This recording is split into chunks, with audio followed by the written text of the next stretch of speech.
ఈ ఉదయకాలమునకు ఏర్పాటు చేయబడిన వాక్య భాగాన్ని మనము చదువుకుందాం. మత్తయి సువార్త 27వ అధ్యాయము. మత్తయి సువార్త 27వ అధ్యాయము 19వ వాక్యాన్ని మనం చదువుదాం. 27:19. అతడు న్యాయపీఠం మీద కూర్చుండి ఉన్నప్పుడు అతని భార్య, నీవు ఆ నీతిమంతుని జోలికి పోవద్దు, ఈ ప్రొద్దు ఆయనను గూర్చి నేను కలలో మిక్కిలి బాధపడితినని అతని యొద్దకు వర్తమానము పంపెను. దేవుని నామానికి మహిమ కలుగును గాక. మరి ప్రభు అయిన యేసు సిలువ వేయబడుతున్నటువంటి సమయంలో, మరి సిలువకు అప్పగించబడుతున్నటువంటి సమయంలో ఇద్దరు స్త్రీలు చేసినటువంటి కార్యములను మనము ధ్యానిస్తున్నాం. నిన్నటి దినమున మరియా అనేటువంటి స్త్రీ మరి ప్రభు అయిన యేసుని మరి భూస్థాపన నిమిత్తం అప్పగించింది. మరి ఆమె చేసినటువంటి మంచి కార్యమును బట్టి దేవుడు ఆమెను ఆశీర్వదించాడు అని మనం తెలుసుకున్నాం. ఈరోజు మరి ఒక స్త్రీ, ఆమె ఎవరంట? న్యాయపీఠం మీద కూర్చున్నటువంటి వ్యక్తి యొక్క భార్య. హల్లెలూయా, దేవుని నామానికి మహిమ కలుగును గాక. ఈమె భర్త న్యాయపీఠం మీద కూర్చొని ఉన్నాడు. ఆయన పేరు పొంతి పిలాతు. ఈ పొంతి పిలాతు ఎటువంటి వాడంటే మహాక్రూరుడైనటువంటి అన్యాయపు తీర్పుని తీర్చేటటువంటి వ్యక్తి. మరి అనేక మందిని మరి మరణమునకు అప్పగించి ప్రజల మెప్పు కోసము మరి అన్యాయపు తీర్పులు తీర్చేవాడు. ఇటువంటి క్రూరుడైనటువంటి భర్త కలిగినటువంటి ఈ భార్య మరి తన భర్త ఒక ప్రత్యేకమైన తీర్పు తీర్చబోతున్నాడు. ప్రపంచ చరిత్రను మార్చే తీర్పు అది. ఇప్పటి వరకు ఆయన తీర్చిన తీర్పులు ఒక ఎత్తైతే, ఇప్పుడు ఆయన తీర్పు తీర్చబోయేది దేవుని కుమారునికి. దేవుడే భూమి మీదకి యేసు రూపంలో వచ్చి ఉండగా ఆయనకు తీర్పు తీర్చే అవకాశం ఇప్పుడు పిలాతు చేతులకు వచ్చింది. మరి తన భర్త ఏ విధంగా కూడా ఇటువంటి పరిస్థితి నుంచి తప్పింపబడేందుకు దేవుడు ఆమెకి ఒక అవకాశం ఇచ్చాడు. ఏంటి అవకాశం అంటే, ఆమెకు కలలో దేవుడు తెలియపరుస్తున్నాడు. మరి ఆయన దేవుని కుమారుడని ఆమెతో కలలో మాట్లాడుతున్నాడు. అతని జోలికి నీ భర్తను వెళ్ళనీయద్దు అని హెచ్చరికలు తెలియజేస్తున్నాడు. మరి ఇటువంటి సమయంలో ఈ భార్య ఏం చేస్తుందంట? జ్ఞానము కలిగి వెంటనే తన భర్తను ఆ యొక్క శాపము నుంచి, పాపము నుంచి తప్పించబడేందుకు ఆమె అడుగులు వేయడం ప్రారంభించింది. హల్లెలూయా. మరి ఈ పరిస్థితి ఆయనకి ప్రభు అయిన యేసును మరి పిలాతు యొద్దకు తీసుకొచ్చినప్పుడు అప్పుడు సమయము సుమారుగా ఉదయం 6 గంటలు అవుతుందని దేవుని వాక్యంలో ఇంకొక తెర మనం చదవగలం. ఉదయాన్నే 6 గంటలప్పుడు వాళ్ళు యేసయ్య యొద్దకు తీసుకొచ్చారంట. యేసయ్యను పిలాతు యొద్దకు తీసుకొచ్చారంట. మరి ఆ సమయంలో ఉదయకాలంనే ఈయన మరి తీర్పు తీర్చాల్సిన పరిస్థితి ఎదుర్కొంటున్నాడు. అప్పుడు తన భార్య ఆయనతో చెప్తుంది, ఈయన నీతిమంతుడు, ఈయన జోలికి నువ్వు వెళ్ళొద్దు. ఈ నీతిమంతుని నువ్వు మరణానికి అప్పగించుట ద్వారా అనవసరమైనటువంటి శాపమును నీ మీద కొని తెచ్చుకుంటావు. హల్లెలూయా, దేవుని నామానికి మహిమ కలుగును గాక. చూడండి, ఆమె ఆ మాట చెప్తే ఆ క్రూరుడైనటువంటి భర్త వింటాడా, వినడా, లేకపోతే ఏదో చెప్తాడా, ఈమెమీ ఆలోచించడం లేదు. కానీ దేవుడు నాకు ఒక హెచ్చరిక ఇస్తున్నాడు, భర్తను కాపాడుకో అని. ఆ హెచ్చరికకి లోబడి తన భర్తకు వెంటనే ఒక మంచి ఆలోచన ఇచ్చినందువల్ల దేవుడు ఆ పిలాతు భార్య పేరును, మరి పిలాతు భార్య చేసిన పనిని పరిశుద్ధ గ్రంథంలో రాసించాడు. హల్లెలూయా. ఆమె పేరు రాకపోయినా ఆమె చేసిన కార్యం దేవుడు పరిశుద్ధ గ్రంథంలో మన కొరకు రాసి పెట్టున్నాడు. దేవుని నామానికి మహిమ కలుగును గాక. మరి జ్ఞానం కలిగిన స్త్రీలుగా మనం ఎప్పుడైతే ఉంటామో మనము మన కుటుంబాలను జాగ్రత్తగా దేవునిలో నడిపించుకోగలం. ఈ దినముల్లో మనం గమనిస్తే అనేక కుటుంబాలు నాశనమవడానికి కారణం, అనేక కుటుంబములలో భర్తలు రక్షణ పొందకుండా, పిల్లలు రక్షణ లేకుండా, మారు మనస్సు లేకుండా ఇష్టానుసారంగా వాళ్ళు జీవిస్తూ ఉండేదానికి కారణం ఎవరంటే స్త్రీలు మొదటగా. ఎందుకంటే జ్ఞానము కలిగిన స్త్రీ తన ఇల్లును కట్టుకుంటుందంట, తన కుటుంబాన్ని కాపాడుకుంటుందంట. నా కుటుంబానికి ఏ కీడు రాకుండా మరి నా కుటుంబాన్ని ఎలా కాపాడుకోవాలి అనేటువంటి ఆలోచన కలిగినటువంటి స్త్రీలే వారి కుటుంబాలను జాగ్రత్తగా కాపాడుకుంటారు. వారి కుటుంబాలు పాపములో శాపములో పడిపోకుండా తప్పిస్తారు. చూడండి, దేవుని వాక్యంలో జ్ఞానం కలిగిన స్త్రీ గురించి మనకందరికీ తెలుసు. సామెతల గ్రంథము 31వ అధ్యాయంలో రాయబడి ఉంటుంది. సామెతల గ్రంథం 31వ అధ్యాయంలో చూడండి 27, 28 వచనాలు మనం చదివితే ఇక్కడ వాక్యం చెప్తుంది, ఆమె తన ఇంటి వారి నడతలను బాగుగా కనిపెట్టును, పని చేయకుండా ఆమె భోజనము చెయ్యదు, ఆమె కుమారులు లేచి ఆమెను ధన్యురాలు అని అంటారు. హల్లెలూయా. కాబట్టి ఈమె ఏం చేస్తుందంట, జ్ఞానం కలిగినటువంటి గుణవతైనటువంటి స్త్రీ తన ఇంటి వారి నడతలను బాగుగా కనిపెడుతుందంట.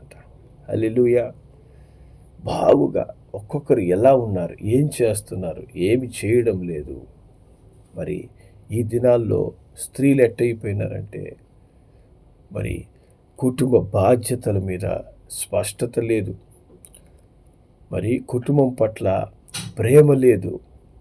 నా భర్త, నా బిడ్డలు ఏం చేస్తున్నారు, భర్త ఎక్కడికి వెళ్తున్నాడు, ఏం జరుగుతుంది అని గమనించే జ్ఞానము లేనందువల్ల అనేక కుటుంబాలు నాశనమైపోతున్నాయి.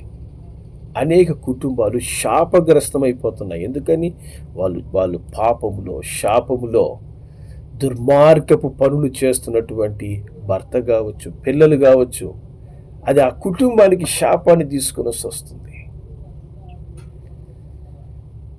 మరి కొంతమంది ఎలా ఉంటున్నారంటే నేను మట్టుకు పరిశుద్ధంగా ఉంటే చాలు, కుటుంబం ఏమైపోయినా పర్వాలేదు అనే విధంగా కొంతమంది స్త్రీలు ఉంటే, కొంతమంది నేను అసలు కుటుంబాన్ని పట్టించుకోను, నా భర్త సంగతి నాకు అనవసరం, నా బిడ్డల సంగతి నాకు అనవసరం, వారు ఏమైపోయినా కూడా నాకు పట్టింపు లేదు,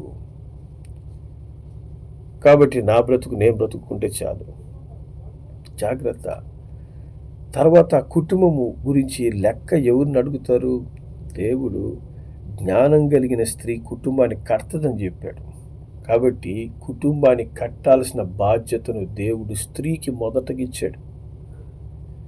కాబట్టి ఆ స్త్రీనే దేవుడు లెక్క అడుగుతాడు. నీ భర్త, నీ పిల్లలు ఏం చేస్తున్నారని నువ్వు గమనించావా? మహాక్రూరుడైనటువంటి భర్తను కలిగినటువంటి ఈ పిలాతు భార్య, జాగ్రత్త, భయంకరమైన శాపము మన కుటుంబం మీద రాబోతుంది నువ్వు చేసే పని వల్ల అని వెంటనే హెచ్చరించిందంట. వెంటనే ఆయన్ని మరి ఎన్నో తీర్పులు తీర్చావు, ఈ తీర్పు విషయం మటుకు నువ్వు జాగ్రత్త పడాలి, ఈ విషయంలో నువ్వు జాగ్రత్త పడాలి అంటూ ఆయనకు వార్తను పంపించింది. అతను వింటాడో వినడో, మరి ఎన్నోసార్లు ఆయన భర్తగా మరి భార్య మాటలు వినకుండా ఉండొచ్చు, ఎందుకంటే ఆయనకున్నటువంటి హోదా, ఆయనకున్నటువంటి స్థానం. కానీ ఆమె ధైర్యం చేసి ఒక అన్యురాలై ఉండి తన భర్తకు ఆమె హెచ్చరిక పంపిస్తుంది. ఇది పరిస్థితి, ఆయన నీతిమంతుడయ్యా, ఆయన జోలికి నువ్వు వెళ్ళొద్దు, నీ భర్తను నువ్వు సరిచేస్తున్నావా, నీ పిల్లలు ఎలా ఉంటున్నారని వారిని గమనిస్తున్నారా, వాళ్ళు ఏం చేస్తున్నారు, ఎక్కడికి వెళ్తున్నారు, ఏ విధంగా వాళ్ళ జీవితాలు నాశనం అవుతున్నాయి అనే విషయంలో మనం ఆలోచిస్తున్నావా? మరి ఏదో కన్నారు పెరిగారు పిల్లలు అనే విధంగా బిడ్డల మీద మనం బాధ్యత లేకుండా ఉన్నట్లయితే మనము దేవునికి లెక్క చెప్పాలి.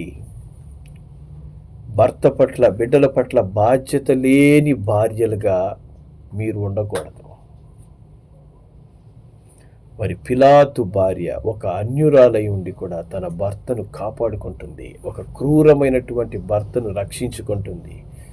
క్రూరమైనటువంటి తీర్పు ఇవ్వడానికి సిద్ధపడుతున్నటువంటి పిలాతును కాపాడుకుంటుంది.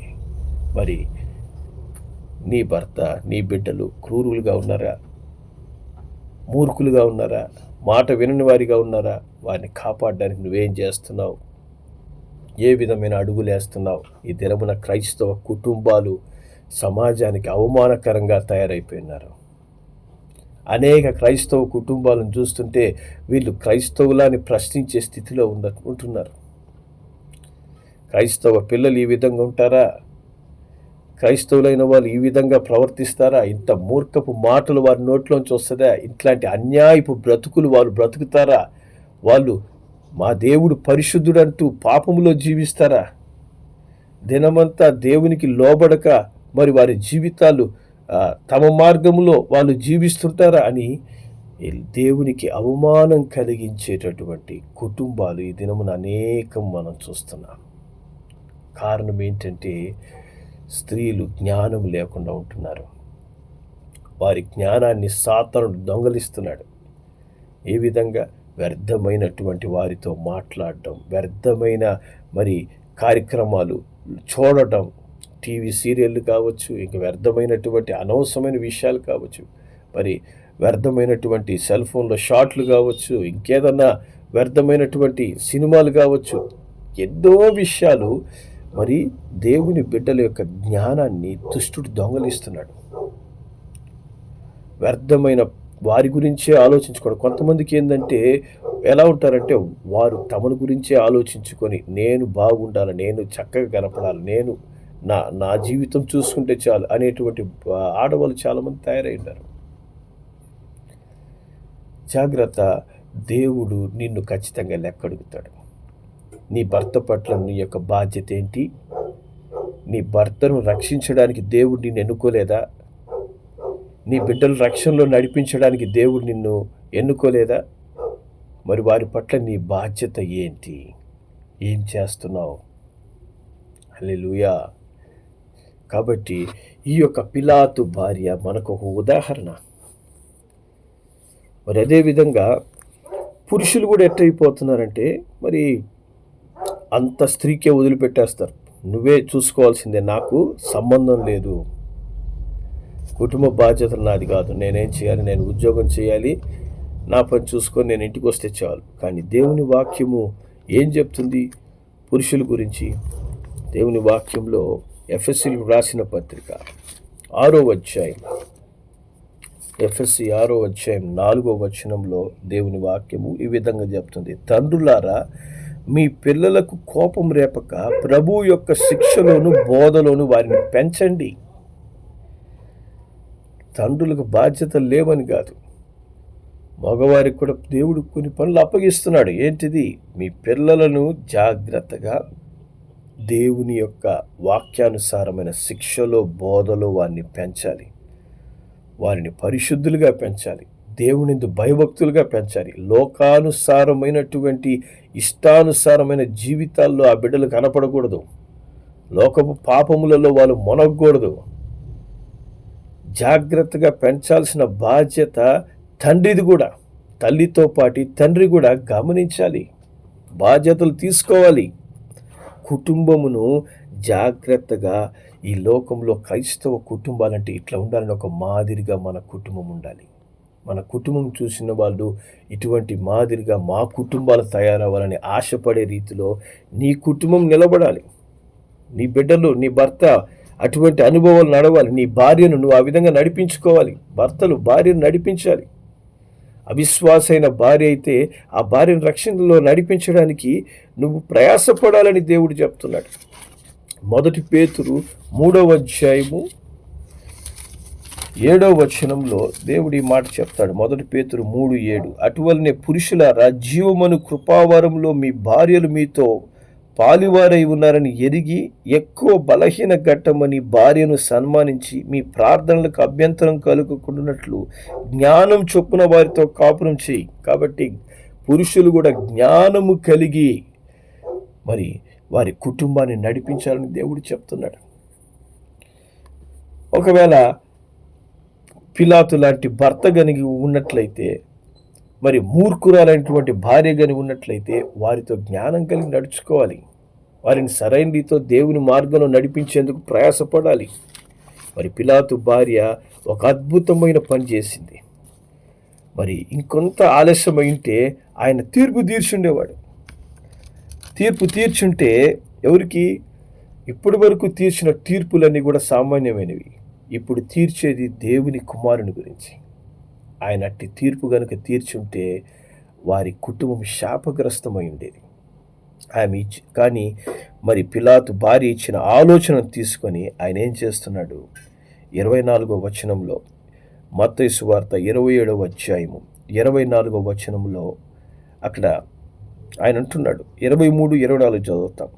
అధిపతి ఎందుకు ఇతడు ఏ దుష్కార్యం చేసిన అడుగగా సిలువ వేయమని మరి ఎక్కువగా కేకలు వేసిరి. పిలాతు అల్లరి ఎక్కువ అవుచున్నదే గాని తన వలన ప్రయోజనం ఏమీ లేదని గ్రహించి నీళ్లు తీసుకొని జన సమూహం ఎదుట చేతులు కడుక్కొని, ఈ నీతిమంతుని రక్తము గూర్చి నేను నిరపరాధిని, మీరే చూసుకొనుడి అని చెప్తున్నాడంట. హల్లెలూయా. అందుకు 25వ వచనం చెప్తుంది, అందుకు ప్రజలందరూ వాని రక్తము మా మీద మా పిల్లల మీద ఉండునుగాక అంటున్నారు. చూసారా, ఇక్కడ పిలాతు భార్య ఇచ్చినటువంటి ఆలోచనను వెంటనే స్వీకరించి చాలా జాగ్రత్తగా తీర్పు తీరుస్తున్నాడు. ఈయనలో ఎటువంటి నేరం లేదు, మరి నేను ఇతన్ని మరణానికి అప్పగించలేను అంటున్నప్పుడు సిలువ వేయి, ఖచ్చితంగా ఆయన సిలువ వేయాల్సిందే అని మరి ప్రజలందరూ పలుకుతూ ఉండగా వెంటనే ఆయన చేతులు కడుక్కుంటున్నాడంట నీళ్లతో. ఈ యొక్క నీతిమంతుని రక్తంలో నేను నిరపరాధిని. హల్లెలూయా. భార్య ఇచ్చిన ఆలోచనతో భర్త ఏకీభవిస్తున్నాడు. కొన్నిసార్లు భార్య ఇచ్చే ఆలోచనలు భర్తలు లోబడాలి, కొన్నిసార్లు భర్త ఇచ్చే ఆలోచనకు భార్యలు లోబడాలి. అది మంచి ఆలోచన, అది నీ జీవితానికి మేలుకరము అన్నప్పుడు ఆ ఆలోచన స్వీకరించడానికి సంకోచించకూడదు. నాకేంది నువ్వు ఆలోచన ఇచ్చేది అనే విధంగా పురుష అహంకారం ఉండకూడదు. అలాగే మరి భర్తగా ఆలోచన చెప్పినప్పుడు నాకు అన్నీ తెలుసు, నువ్వో నాకు చెప్పడానికి అనే విధమైన భార్యలుగా కూడా ఉండకూడదు. ప్రతి విషయంలో దేవుడు ఒక మంచి ఆలోచన భర్త ద్వారా కానీ భార్య ద్వారా కానీ దేవుడు ఇస్తున్నప్పుడు, లేదా పెద్దల ద్వారా దేవుడు మాట్లాడుతున్నప్పుడు, దేవుడే కళ్ళ ద్వారా నీతో మాట్లాడుతున్నప్పుడు, లేదా దైవజనుల ద్వారా దేవుడు నీతో మాట్లాడుతున్నప్పుడు, వాక్యం ద్వారా దేవుడు నీతో మాట్లాడుతున్నప్పుడు, నువ్వు దానికి ఎప్పుడైతే లోబడతావో నీవు నీ కుటుంబాన్ని శాపము నుంచి రక్షించుకుంటావు, శాపగ్రస్తమైన పరిస్థితి నుంచి రక్షించుకుంటావు. ఈ పిలాతు అనేటువంటి క్రూరమైనటువంటి న్యాయాధిపతిని భయంకరమైన శాపం నుంచి భార్య తప్పించేసింది. ఆయన చేతులు కడుక్కున్నందువల్ల ఆయన ఆ క్రూరమైన తీర్పుని ఇవ్వకుండా తప్పించబడ్డాడు. ఎవరైతే ఆ రక్తం మా మీద మా పిల్లల మీద ఉండాలని కోరుకున్నారో వారి పరిస్థితి ఆ తర్వాత మరి దేవాలయం కూల్చబడి వీరందరి మీద మరి భయంకరమైనటువంటి దాడి జరిగి వీరంతా నశించినటువంటి, దేశంలో విడిచి పారిపోయినటువంటి పరిస్థితి ఇజ్రాయెల్ దేశంలో జరిగింది. కాబట్టి ఇదంతా చరిత్ర. కానీ ఇక్కడ మనం తెలుసుకోవాల్సిన ముఖ్యమైన విషయం ఏంటంటే భార్యలుగా వాళ్ళు చేస్తున్న పని, పిలాతు భార్య చేసినటువంటి అద్భుతమైనటువంటి పని. భార్యగా నువ్వు నీ భర్త పట్ల ఏ బాధ్యత కలిగి ఉన్నావు? నీ పిల్లల గురించి ఏ బాధ్యతలు కలిగి ఉన్నారు? నాకు సంబంధం లేదనే విధంగా కుటుంబాన్ని వదిలేసి తిరుగుతున్నారా? జాగ్రత్త. దేవుడు మొదటగా భార్యనే ప్రశ్నిస్తాడు, తర్వాత భర్తని. భర్తలు కూడా బాధ్యతలు ఉన్నాయి, కానీ మొట్టమొదటగా కుటుంబాన్ని నిర్మించే బాధ్యతను దేవుడు భార్యకి ఇచ్చున్నాడు. మరి నీ కుటుంబాన్ని నువ్వు కడుతున్నావా, కూలదోస్తున్నావా? ఏ విధంగా నీ కుటుంబ పరిస్థితి ఉంది? నీ భర్త రక్షణ పొందుకుని ఉన్నాడా? నీ బిడ్డలు మారు మనసు పొంది దేవుని భయభక్తుల్లో ఎదుగుతున్నారా? లేదా వాళ్ళు లోకానుసారంగా తిరుగుతూ ఉన్నారా? మరి దాని గురించి నీ యొక్క పని ఏంటి? నువ్వేం చేస్తున్నావు? నాకు బాధ్యత లేదనే విధంగా ఉంటున్నావా? క్రూరుడైన భర్తనే రక్షించుకోగలిగింది పిలాతు భార్య. మరి నువ్వు నీ భర్తను, పిల్లలను మరి రక్షణలోకి నడిపించలేకపోతున్నావా? నీ పిల్లల పరిస్థితి మీద బాధ్యత లేదా? నా బిడ్డలు ఏం చేసినా పర్వాలేదు, నా పరిస్థితి నాదే అని అనుకుంటున్నావా? జాగ్రత్త. దేవునికి లెక్క చెప్పే దినం ఒకరోజు ఉంది. మన కుటుంబాలు ఈ సమాజంలో ఒక మాదిరైన క్రైస్తవ కుటుంబాలుగా నువ్వు తీర్చిదిద్దకపోతే దేవునికి లెక్క చెప్పే దినమున దేవుడు నిన్ను లెక్క అడిగినప్పుడు మనము అవమానపరచబడతాం, తీర్పు తీర్చబడతాం. కాబట్టి పిలాతు భార్య చేసినట్లు వెంటనే నీ జీవితాన్ని మార్చుకో. మన జీవితాన్ని సరిచేసుకొని ఇకనైనా దేవుడు నాతో ఈ ఉదయకాలంలో నాతో మాట్లాడుతున్నాడు. నా భర్తను రక్షణలోకి నడిపించాలి, నా పిల్లల్ని రక్షణలోకి నడిపించాలి. అందుకొరకే దేవుడు నన్ను ఎన్నుకున్నాడు, నా కొరకు రక్తం కార్చాడు, నా కుటుంబాన్ని ప్రేమించాడు. కాబట్టి కల్వారి శిలువలో తాను అప్పగించుకున్నాడు. కనుక నేను, నా కుటుంబము ప్రభు అయిన యేసుని అనుసరించాలి, వెంబడించాలి, ఆయన మట్టుకి ఆరాధించాలి అని ఇక నుంచి కుటుంబ ప్రార్థనలు కలిగి ఉండడం, కుటుంబంగా దేవుని సన్నిధిలో కనపడడం, ఒకరి యోగక్షేమాలు తెలుసుకోవడం, కుటుంబం యొక్క ప్రతి వారి యొక్క నడతలను గమనించడం, ఇవన్నీ కూడా మనం చేయగలిగినప్పుడే మన కుటుంబం ఒక మాదిరైన కుటుంబంగా, దేవునికి అవమానం తీసుకురాని కుటుంబముగా ఉంటుంది. సో అట్టి కృప మనందరి కుటుంబాలకి దేవుడు అనుగ్రహించునుగాక. ప్రార్థన చేద్దాం. ప్రేమగల మా తండ్రి, పరిశుద్ధుడానికి వందనాలయ్యా. ఒక అన్యురాలైనటువంటి పిలాతు భార్య చేసినటువంటి గొప్ప పని, దాని క్రూరుడైనటువంటి భర్తను నాయనా భయంకరమైన శాపం నుంచి తప్పించగలిగింది. ఈ దినమున అనేక మంది నాయనా మరి భార్యలు మరి వారి భర్తలను, బిడ్డల పట్ల బాధ్యత లేకుండా ఉంటున్నారయ్యా. అలాగే భర్తలు వారి భార్య పట్ల, పిల్లల పట్ల బాధ్యత లేకుండా ఉంటున్నారు. క్రైస్తవ కుటుంబాలు అనేకములు ఈ దినమున నాశనమైనటువంటి స్థితిలో ఉన్నాయి. సాతానుడు ఒక పక్క తంత్రాలు ప్రయోగిస్తుండగా దాంట్లో బలైపోతున్నారు. సహాయం చేయండి నాయనా. క్రైస్తవ కుటుంబాలు మాదిరైన కుటుంబాలుగా కట్టబడాలి నాయనా తండ్రి.